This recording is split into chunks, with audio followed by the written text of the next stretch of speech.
Hello. The three-day Reading Rock Festival takes place next weekend. Reading used to be known as the Jazz and Blues Festival when it started in the 60s, but this year it's been taken over by heavy metal. Original rock giants like UFO and Deep Purple spin-off Whitesnake are joined on the bill by new bands like Def Leppard and Iron Maiden as the new wave of British heavy metal reaches its crest. This week, 20th Century Box looks at Iron Maiden, a five-piece heavy metal band from the East End, and their fans who ushered in the age of the cardboard guitar. And like this copy of a Fender Stratocaster, this programme is in black and white. 20th century. 20th century.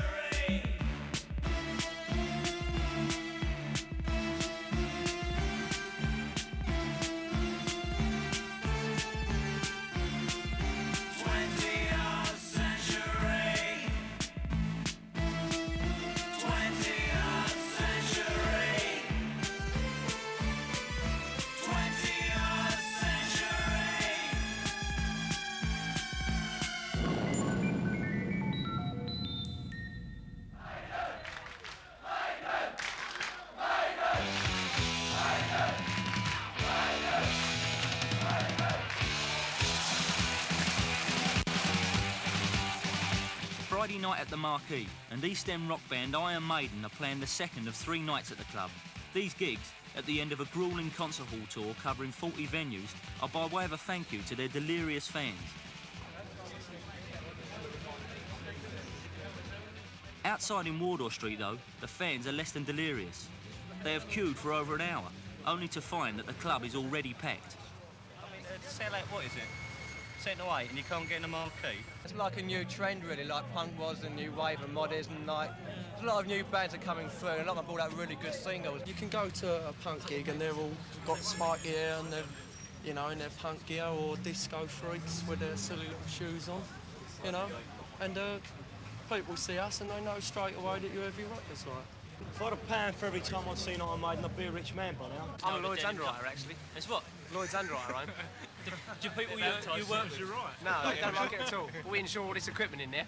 You do? Yeah, we insure all that stuff in there. Is that why you're here, or are you here because you love heavy metal? I like me because I like heavy metal.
I think it's ecstasy at 200,000 watts.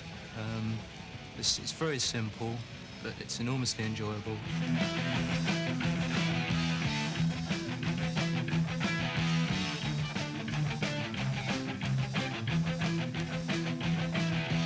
Keep your distance, walk away, don't take it, baby.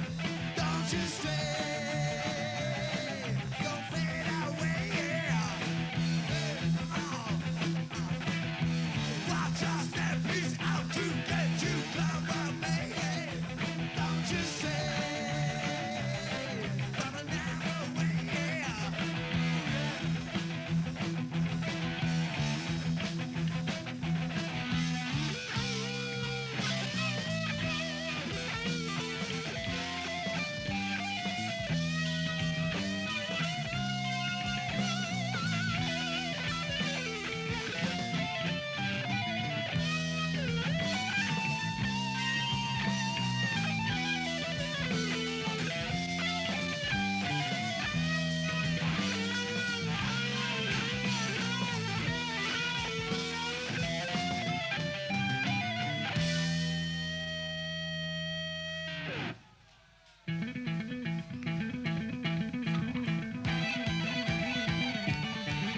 This kind of atmosphere is typical of heavy metal gigs.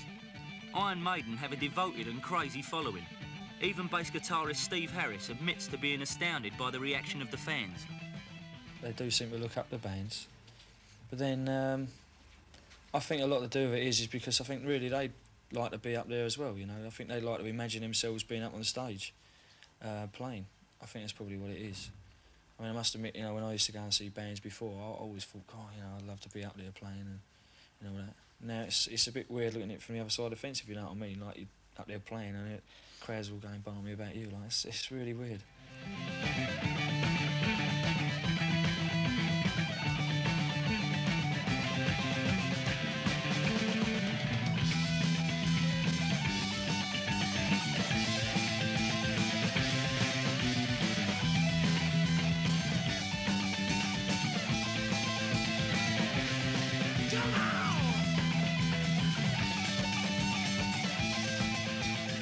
So what is actually happening? Is heavy metal really something new, or is it just another name for the hard rock music popular in the early 70s?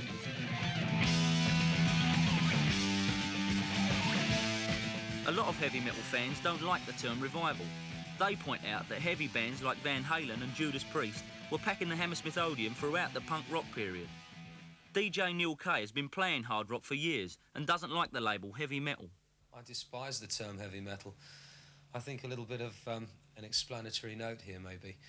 The actual term heavy metal is an American term, and it's now been obsolete for about 10 years. It was around shortly after the Woodstock Festival, and it is in actual fact a phrase that is nowadays covered in the States by a term high-energy rock. The Americans call it high-energy rock. We used to call it either underground rock, progressive rock, hard rock, or even better for my part, just rock, okay?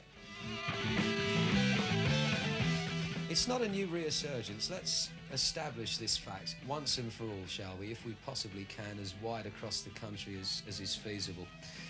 Hard rock music never went away.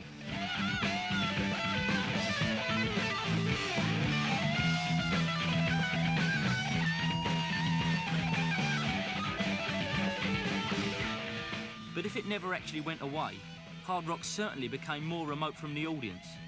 Musicians like Eric Clapton and John Lord of Deep Purple may have been technically brilliant, but as their reputations and the venues they played became bigger and bigger, a lot of the excitement went out of rock. Punk succeeded because it put the energy back into music. The new wave of heavy metal, partly a reaction to punk, marks a return to traditional musical values. For me, I've always looked upon the stage as a much hallowed place, a place of worship for real artists, as I said just before.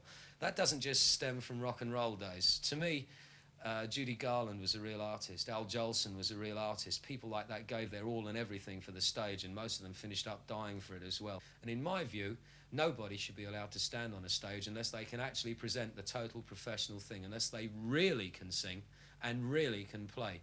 Punk was a total anti-attitude towards music.